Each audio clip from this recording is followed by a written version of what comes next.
साथियों नमस्कार। हमारे साथ आज लखनऊ से परवेज़ अहमद जी हैं। परवेज़ अहमद वरिष्ठ पत्रकार हैं। इनसे बात करेंगे, समझेंगे कि आखिर उत्तर प्रदेश की जो सियासत है वो किस तरफ जा रही है। अखिलेश यादव, शिवपाल, आजम खान की स्थिति कहाँ रहने वाली है, कहाँ टिकने वाले हैं। मेरा पहला सवाल आपसे यही रहेगा कि क्या वजह रही कि आजम खान और अखिलेश यादव के बीच में तल्खी इतनी बढ़ती चली गई? देखिए, आप इसे तल्खी क्यों कह रहे हैं? ये कहिए कि राजनीतिक जुड़ाव दोनों के बीच में एक दूसरे में है, लेकिन ना तो अखिलेश यादव ने कभी सार्वजनिक रूप से ये कहा है कि मेरी आजम से कोई तल्खी है, और ना आजम ने कभी सार्वजनिक रूप से कहा है कि मेरी तल्खी है। संकेतों के रूप में दोनों एक दूसरे को ये संकेत देते रहे, जिससे ये लगा कि उनके बीच में थोड़ी दूरी है। पर आजम की जो पॉलिटिक्स है, जो जिसको 15-20 सालों से हम लोग जानते हैं, वो हमेशा ये रही है कि वो तेवर दिखाकर ही पॉलिटिक्स करते रहेंगे। तो इसलिए ये नहीं पूरी तरह कहा जा सकता कि दोनों के बीच में तल्खी। अखिलेश यादव और आजम खान को लेकर जो बातें सामने आ रही थी कि अखिलेश नहीं चाहते कि आजम खान जेल से बाहर आए, इसको आप कैसे देखते हैं? कितनी सच्चाई रही है इन बातों पे? अब देखिए, ये तो एक हाइपरबोलिक सवाल है, क्योंकि ये कैसे आप एस्टेब्लिश कर लेंगे कि अखिलेश यादव नहीं चाहते थे कि उनकी जमानत ना हो, ये वो बाहर ना आए। इसको किसी कोई तरीका तो नहीं है इसको एस्टेब्लिश करने का। जी, ये तो एक हाइपरबोलिक सवाल है कि हमारे दिमाग में आ जाए कि मतलब अखिलेश यादव नहीं चाहते हैं।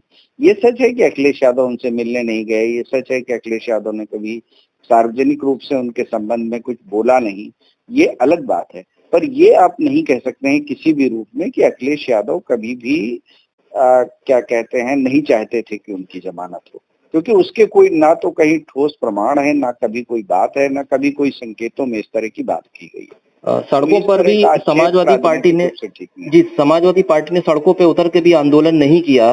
अखिलेश यादव ने भी इस चीज पर भी नहीं बोले कि काफी ज्यादा ये पे सुर्खियों में काफी ज्यादा ये चीज भी रही कि अखिलेश यादव जो है और समाजवादी पार्टी में और आजम खान के बीच में कुछ जो रिश्ते हैं वो बहुत ज्यादा अच्छे नहीं चल रहे हैं।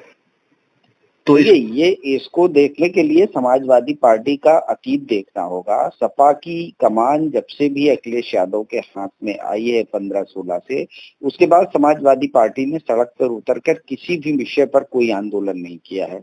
तो इसको आप ये नहीं कह सकते हैं कि वो आजम के मामले में ही नहीं उतरे, वो समाज के मामले में नहीं उतरे जहां से उनको वोट मिलना था। वो किसी विषय पर नहीं उतरे, वो अपराध पर नहीं उतरे।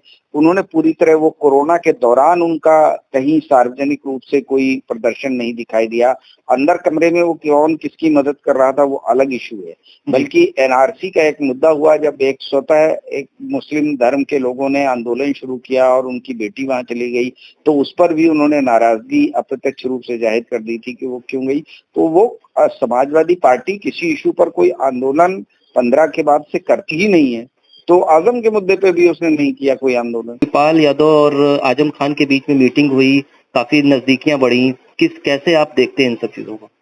देखिए, आजम खान और शिवपाल यादव लंबे समय तक राजनीति करते रहे हैं। मुलायम सिंह के अम्ब्रेला के नीचे दोनों ही लोगों ने काम किया है, और एक तरह से अगर राजनीति के इतिहास को देखें तो आप ये पाएंगे कि आजम खान और शिवपाल मुलायम सिंह यादव के लिए दाएं बाएं हाथ थे। उन्हीं हाथों के जरिए मुलायम सिंह यादव अपनी राजनीतिक परचम को आगे ऊपर नीचे करते रहे।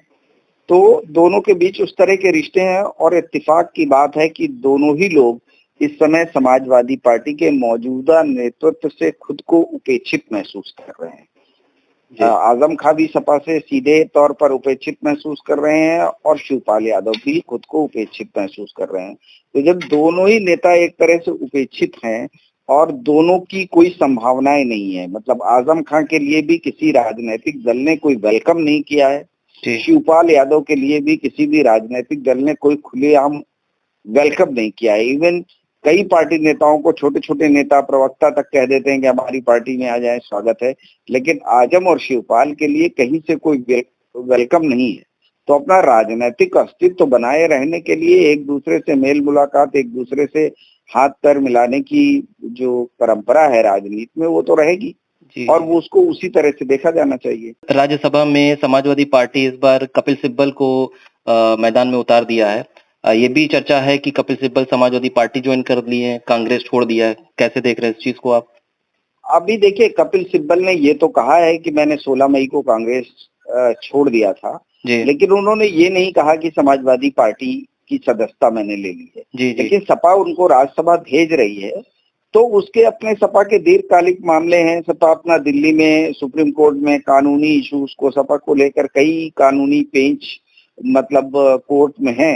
जी तो एक बड़ा वकील, एक बड़ा नाम वाला प्रतिष्ठित आदमी उन्हें मिल जाएगा सदस्य के रूप में, तो वो पार्टी की बात विधिक रूप से रखने के लिए सक्षम हो जाएंगे। मुझे ऐसा लगता है कि कपिल सिब्बल को भेजने के पीछे केवल यही एक रीजन हो सकता है, क्योंकि उत्तर प्रदेश में न तो कपिल सिब्बल का कोई जनाधार है, जी न कपिल सिब्बल का कोई जातीय कोई प्रभाव है, न कपिल सिब्बल की जाति के लोग उत्तर प्रदेश में बहुत ज्यादा रहते हैं जो राजनीति को प्रभावित कर लें। तो उनसे उनको पार्टी राज्यसभा भेज के केवल अपना विधिक स्थिति ही मजबूत करना चाहती है, इसके अलावा तो और कोई बात दिखती नहीं है। कि सपा जो एसी कमरे में बैठकर 2024 की तैयारी कर रही है, जैसा कि ओम प्रकाश राजभर ने पहले भी कहा कि अखिलेश बंद कमरे में जो राजनीति कर रहे हैं उससे वो बाहर निकले, तभी 2024 में कुछ लड़ाई लड़ी जा सकती है। इसको आप कैसे देखते हैं?